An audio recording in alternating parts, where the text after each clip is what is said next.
Everyone, welcome to the Rutherford County School Board.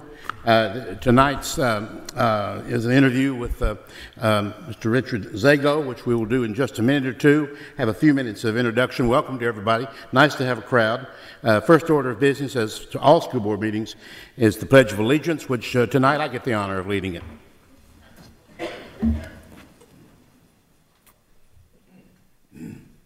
pledge allegiance to the flag of the United States of America, and to the republic for which it stands, one nation under God, indivisible, with liberty and justice for all.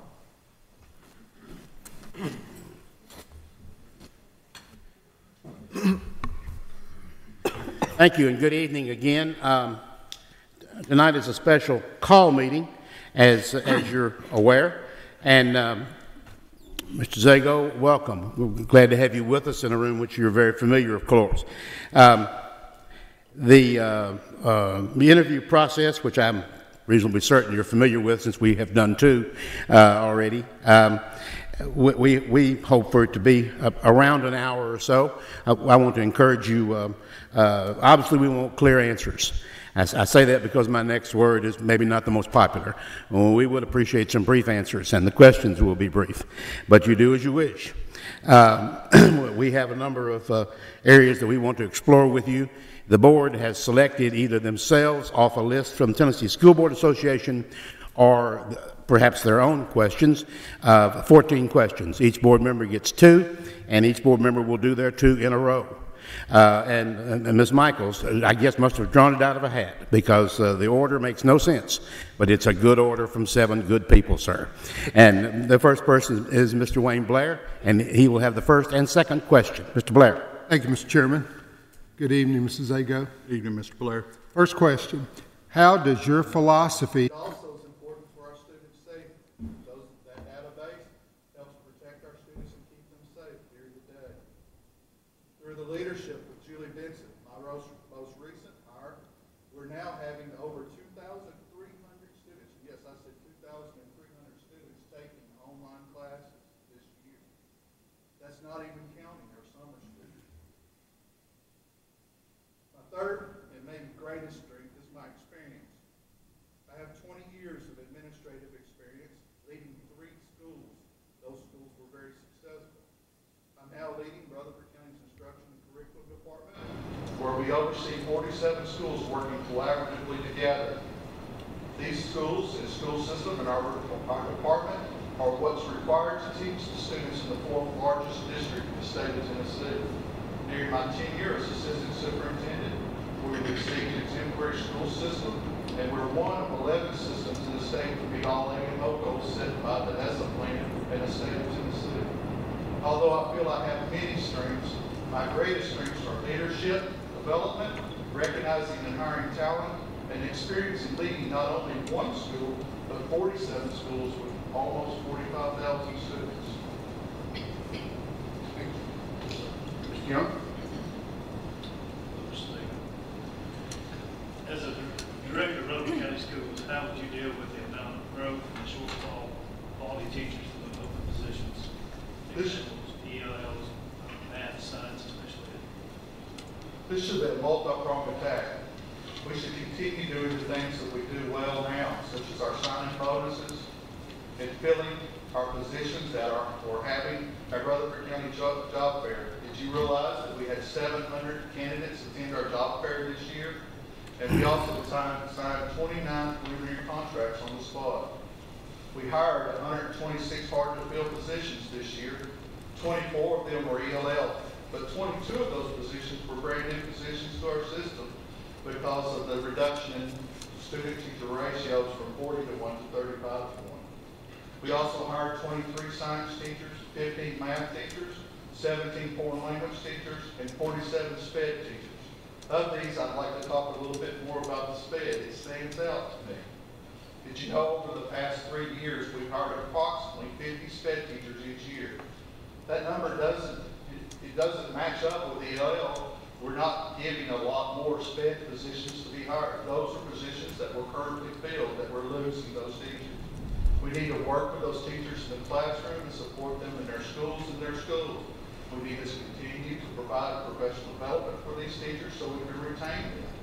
This will give us more opportunities to focus our funding on other hard-to-fill positions. It's basically 40% of the hard-to-fill positions we hired each year over the past 3 years. We also should look at the 358 positions we don't consider hard-to-fill. Those teachers need additional support and professional development so they can do a better job for our students and a better job for themselves. Those teachers, if they feel supported in their schools and by the school system, they're much more likely to stay with us. Some of the things we're doing here at the central office this year is we're adding a new teacher stream to our summer professional development program. It's just for our brand new teachers. That's 2 additional days that we can provide them this summer. We're also shifting half of our assist program for the new teachers to the first semester and second semester of the first school year. Research shows this will include or actually improve our rates of retention for these teachers. The second thing I think we should do is we should add positions to our budget specifically to be used during our job fair. If we have those positions earlier in the year, our great principals will have an opportunity to sign teachers for the fall.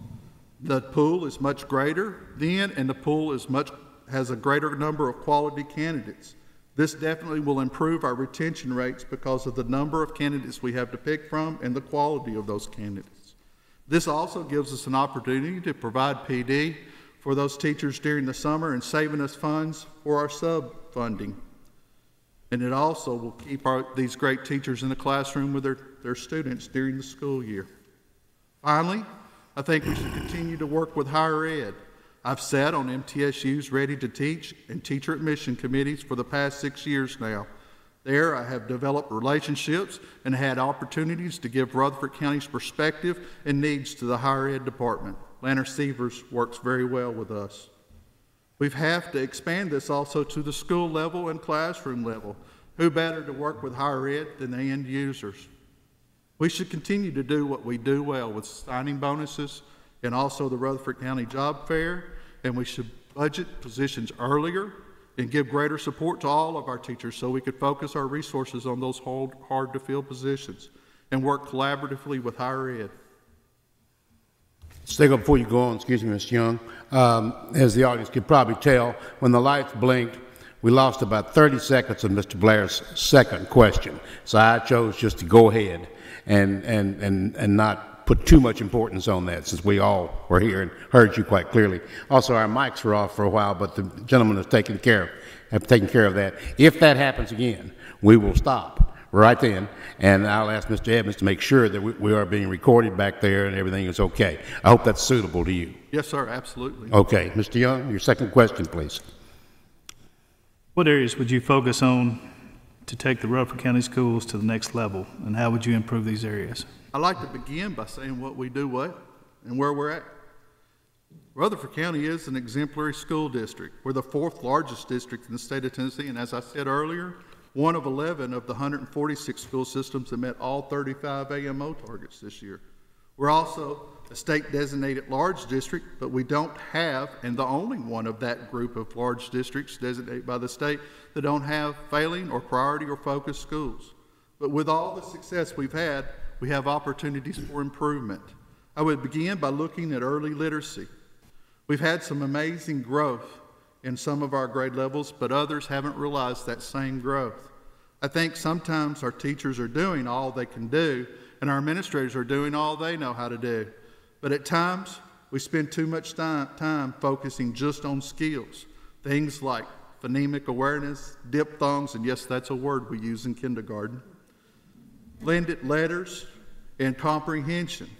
But we forget sometimes to let the students practice reading. We should also give them that additional time during their days to practice reading while teachers give them feedback. I compare what we do at times to showing a child a bicycle, letting them turn the handlebars, spin the pedals, but never letting them get on the bicycle and ride. Reading instruction must include time for practice and feedback from their teachers.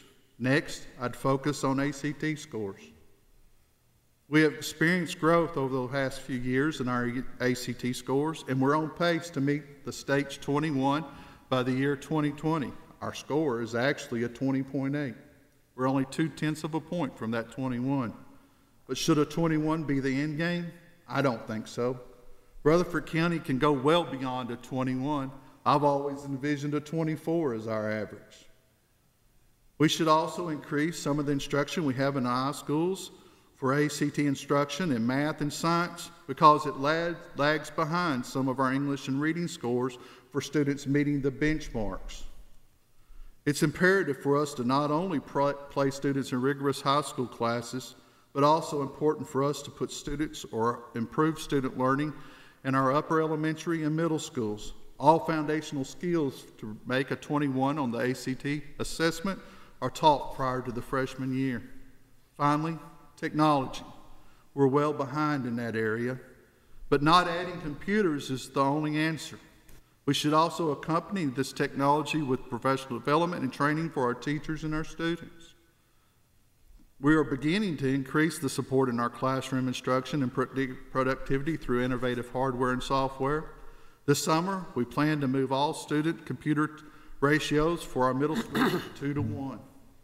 We're beginning at the end of this year and all throughout the year, by the time the summer rolls around, to have all of our middle schools receive PD and blended learning.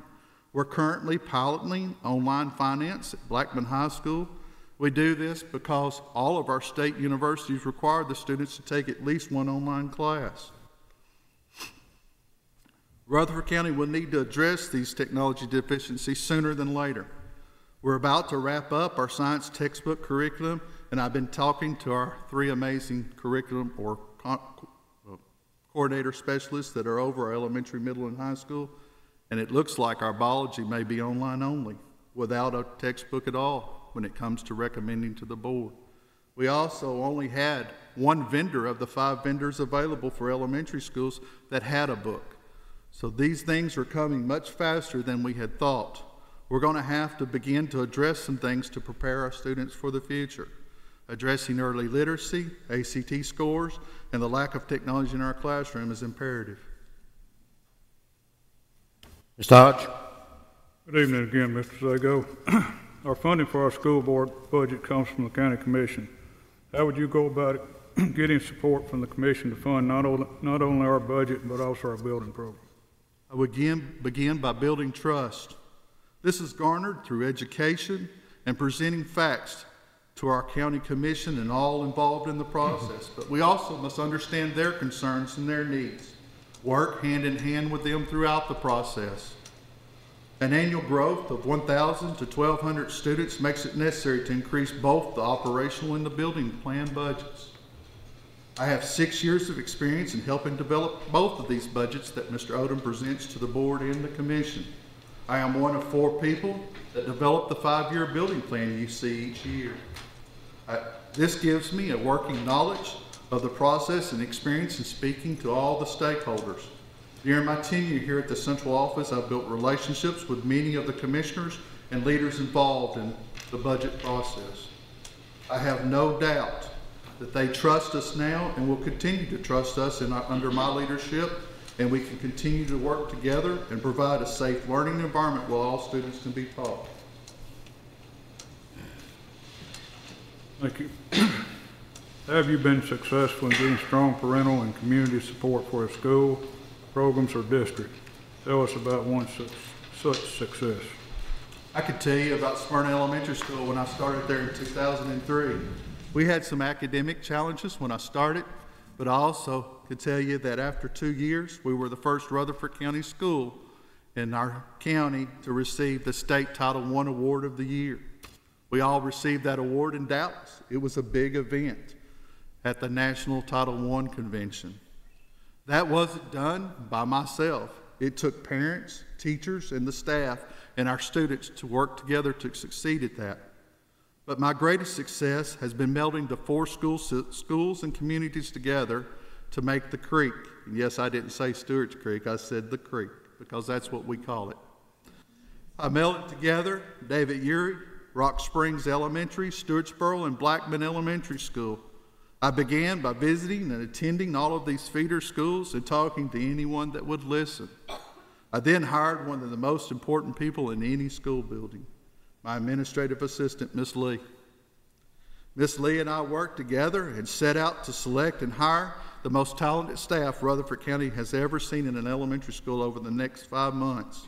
There, with an amazing assistant principal, Ginger Tucker, and I worked alongside of a talented staff to not only bring these 4 communities together, but to make it one school and one culture. We accomplished this through collaboration, out-of-the-box thinking, and just plain hard work. One example of the out-of-box thinking we've talked about here before, how we advanced our students to the next grade level and next year's teacher after the state assessments.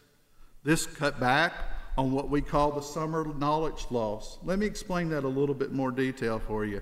The summer knowledge loss takes place from when I stop teaching new learning to I begin to teach new learning.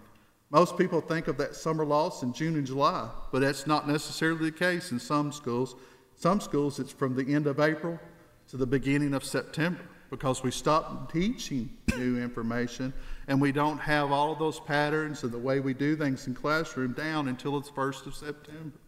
But we reduced that by at least half by doing this. It kept students engaged and involved in new learning. I'm very proud to say that after our first year score of a 55 NCE score, 6 years later, we were scoring in the 75 to 76 area for NCE scores. I'm also even prouder to say that both of these schools have continued this culture of out-of-the-box thinking. I know this because both schools have received the state award status more than once over the past few years. Mr. Estes. Thank you. Mr. Zago. In what ways do you think career technical education supports ESSA standards in the core subjects?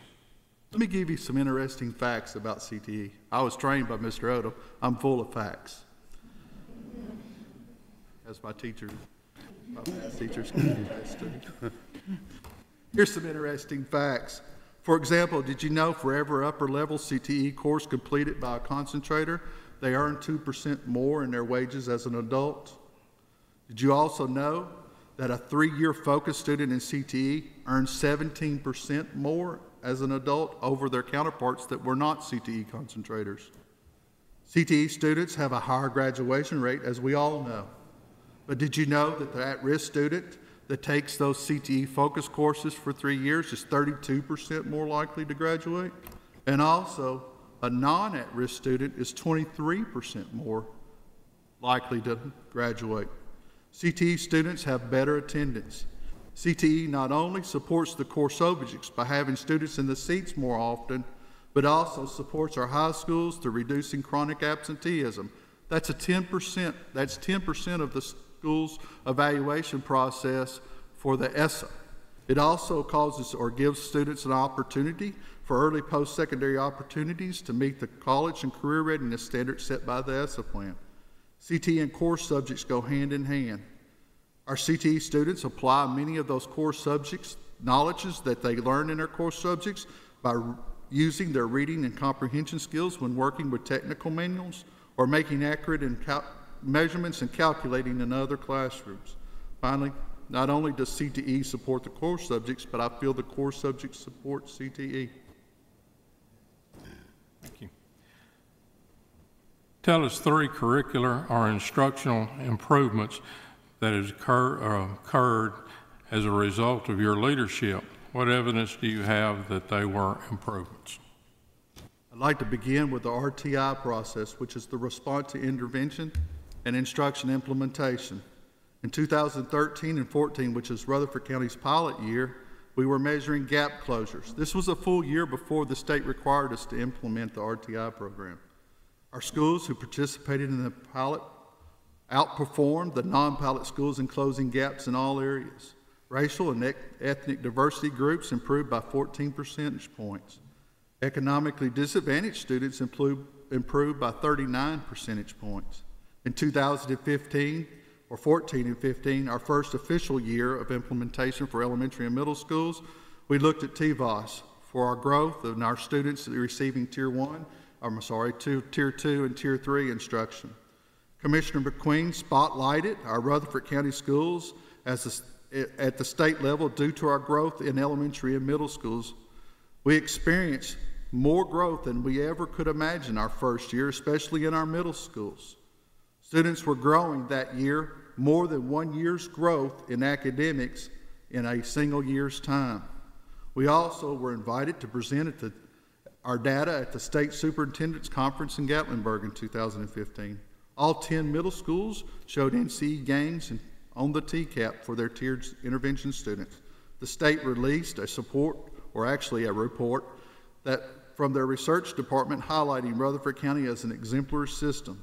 I actually attended one of those events where I saw our schedules and things from our middle and elementary schools used as examples for the other systems. In 2015 and 16, our second full year of implementation, that was the year of no testing for elementary and middle schools. Who could ever forget? I gathered quantitative data at the end of that school year so that I could have something to evaluate our progress. Of that quantitative data we received from all of our schools, 97% of those that were surveyed said that their schools and their students benefited from the RTI model that we implemented that year. 83% of them strongly agreed. We placed ELA interventionists in all high schools during the same year. High school students receiving tiered services in ELA were 6 percentile points higher than their previous school year. In 2016 and 17, we added math interventionists to all high schools. The average percentile growth for high school students receiving tiered services was 8.9% for ELA and 11.84% in math, which is more than triple than the other students that did not. The next area I'd like to talk to you about is adding academic coaches to all of our schools. When I started 6 years ago, I had a goal of placing an academic coach in every school. We knew this was needed in our buildings for several reasons. One reason, it improved our teacher retention, it increased student learning in not just ELA and math, but all the core content areas. Over the 5 years of implementation, I'm proud to say we have academic coaches in all of our traditional schools with the exception of 4 of our high schools. They are in our budget to be completed next year. Finally, our Leadership Academy. We revamped that under my direction this year, or actually in 2015. The sleeping giant in the room is not only filling hard-to-fill teaching positions, but it's also finding those exceptional leaders to lead our buildings. What better way to improve students' learning and parent support than to put an exceptional leader leading that building? We had 71 participants in our administrative academy in 2015 and 17. 25 of them now are principals or assistant principals here in Rutherford County. That's a 35% success rate in our academy. I didn't count the 2 that went to work for other districts. Summing this up, the greatest curriculum and instruction improvements that I've made here over the past 6 years are the implementation of RTI program, placement of academic coaches in our traditional schools, and Rutherford County's Leadership Academy. Mr. Holliday? Mr. Jordan, before I ask question number 9, a follow-up on question number 8. Mr. Zago, you mentioned the pilot year of RTI where the Department of Education looked to Rutherford County. And that's not the only occasion that the Department of Education has looked to Rutherford County. What is it that the department sees in Rutherford County, and why is it that they come here for those pilot programs? I'd like to say it was because of me, but I know it's because of the exceptional people that work here in Rutherford County Central Office, and also the leadership provided to us by Mr. Odo and the board. They see many things, our CTE programs, our academic coaches, which we don't see in some of our other large school districts, and they're looking at that because our scores are showing those results. And we're, like I said, it's the 4th largest district in the state of Tennessee, and if we're performing like that when we're that large, everybody has to look at that. Thank you. We'll move on. Mr. Zago, please cite an instance in a current or former position that demonstrates your ability to work effectively with a diverse group. I currently work in this position with a very diverse group of people. We have a wide range of responsibilities and individual goals, but it's my job to keep everyone together to accomplish a common task of increasing student learning and supporting our schools through safe environments. After my first year here at the central office, I restructured my department. Instead of meeting with everyone that reported to me at once, I developed a core leadership team. Why should I expect any less of myself than I do of the schools? You have to remember who reports to me. Assessments, teacher support, instructional technology, Title I, RTI, SPED, math, science, ELA specialists, ELL, instructional facilitators, CTE, federal programs, textbooks and materials, ROTC, attendance, our safety, our athletic director, charter schools, and a variety of other things that go on and on and on. This was not an easy shift because everyone wanted a seat at the table. It wasn't without pains, but I shifted from quarterly meetings to weekly meetings with a core leadership team. In those weekly meetings, we discussed district goals and the big picture information, such as weekly state updates, budget matters, and other things that affected all 47 schools. We share out our major projects for the week and the upcoming week. This helps keep everyone in the loop and also keeps everyone informed. I still meet with everyone once a semester. Finally, working with 47 schools across 3 grade bands may be the most challenging job I've ever had working with a diverse group of people. I meet and speak with principals, teachers, parents, and students daily. My daily projects or opportunities to help stakeholders over the past month alone has ranged from an upset parent to developing a plan to place 2-to-1 computers in all of our schools over the next 3 years. Discuss your level of experience in elementary curriculum and instruction and describe where you gained that experience, and do the same for secondary. I developed the depth of curriculum or elementary curriculum instruction over many years. I've been a teacher in residence at TSU for a full year, an assistant principal at a K-8 school where we had middle and elementary students, a principal at Smyrna Elementary School, principal at Stewart's Creek Elementary School, and now I'm assistant superintendent of Rutherford County Schools, where I work with 47 schools serving students ranging from age from 3 to 22. Yes, we have 3-year-olds and 22-year-olds being served by our teachers here in Rutherford County. I evaluate and work with all of these schools and people daily in all 3 grade bands, elementary, middle, and high school. Is my depth of knowledge greater in elementary than secondary? I most certainly have 17 more years of experience in elementary and middle, but I also, over the last 6 years, have had an opportunity to work with an amazing content specialist, high school principals, high school teachers, and coordinators, as well as the Department of Education. These things taught me and gave me knowledge that I could only gain through that experience as an assistant superintendent in the 4th largest district in the state of Tennessee. My knowledge, as simple as the way we provide ELL instruction to our elementary compared to our high school, differs. Did you know our ELL students in K-8 receive pull-out instruction for ELL, and they still attend their Tier 1 classrooms? But our high school students receive their ELL instruction in a classroom where this teacher is dual certified in their content area and ELL. Our gifted students have a varied area of how they receive their pull-out services or services as well. Elementary do this through an additional pull-out classroom. Middle schools receive this through their ELA classroom. High schools receive only consultation for their gifted students. These things seem like little or small facts, but they almost became, and actually they still may be, a fact that caused us or will cause us to not receive our TN Radio ELA assessments for our middle, elementary, and high school ELL teachers or students. That's 2,800 students. And at minimum, it'll cause us to have to hand enter their information. But also almost caused our gifted students in our middle schools to not receive ELA class or test as well. I have 17 years of experience in elementary education, but I have 6 years of far-reaching experience in secondary that can only be gained through a global position such as assistant superintendent of Rutherford County. Ms. Moore? Thank you, Mr. Chairman. Good evening again, Mr. Zago. If you would, please tell us about the most important decision that you've made recently and explain how you involve the people that would be affected by that decision. As a teacher, I made decisions that affected my classroom. And as a principal, I made decisions that affected 1,000 or more students.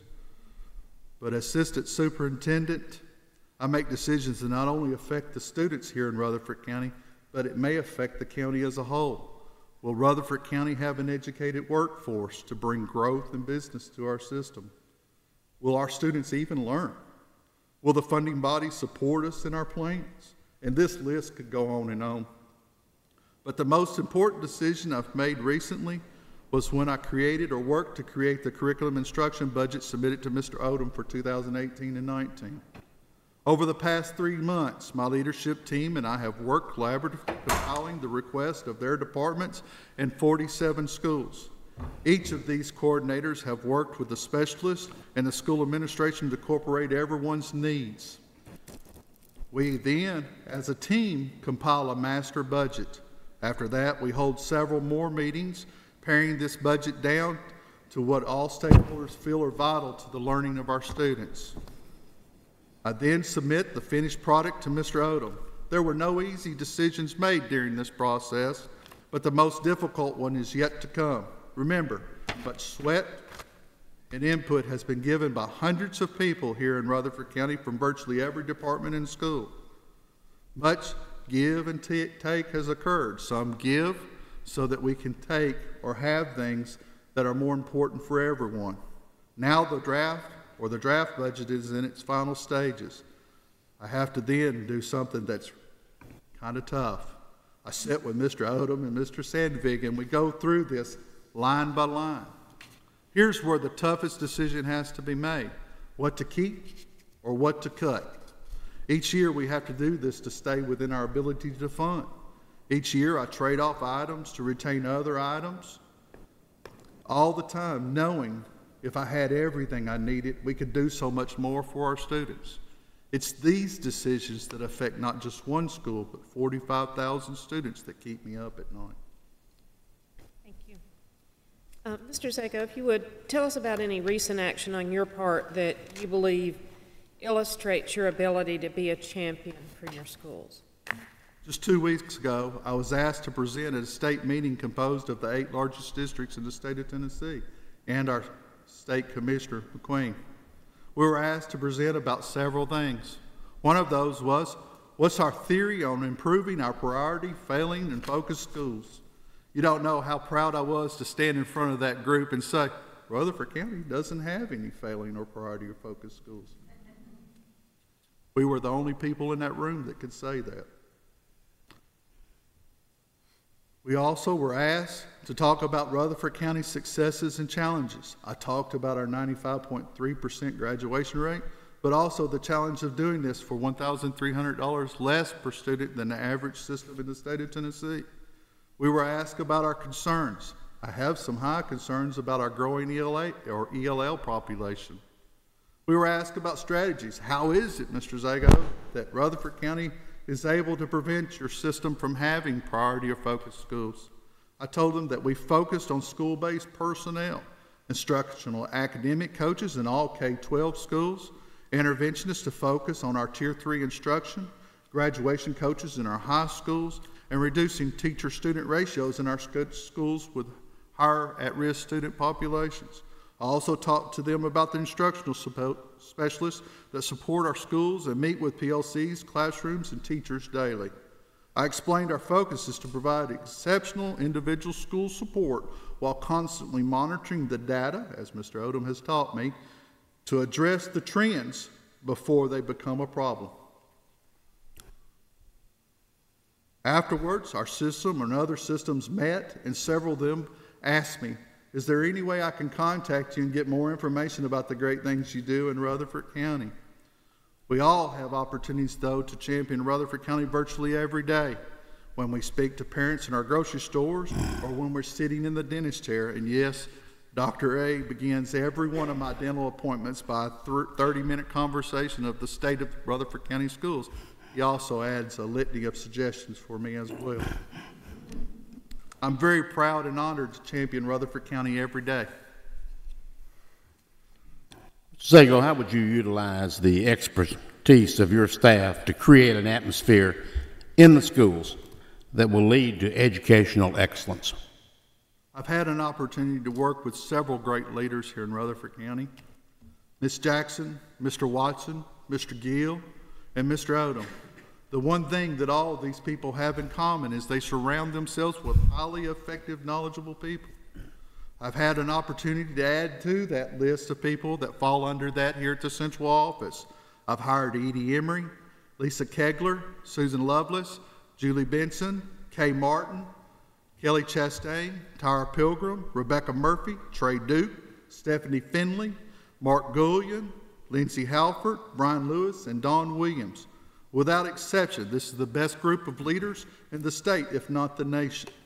I know they all have more expertise in their assigned duties than I do, but I also know they'll perform their jobs well because we all know what hangs in the balance. When I got here 6 years ago, I met with every single one of them. I made them several promises. I promised them that I would always work hard and support them in anything that they do, as long as they worked hard for our students and our teachers and our schools. I also promised them that I would frustrate them at times. I know one in my office says that I do that quite often, but never frustrate them so much that they go home and not come back. We continue to work collaboratively together and improve parent and teacher and school support, ensure all students learn and become learners. I never pretend to know everything or have all the answers.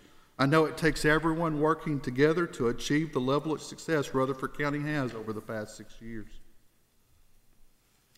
Mr. Zago, how can you help us increase public involvement and support of our schools? We have a lot of parent and public involvement in our schools now. Our elementary schools have hundreds of parents in and out of their school weekly, if not daily. Our middle schools and our high schools have great support for their liberal arts, their sports, as well as many of the gen ed classrooms, but we always have opportunities for growth. To garner public support, we must listen to the community and respond to their suggestions. One example of that over the past couple of weeks is when we've been meeting with all 10 of our Title I schools.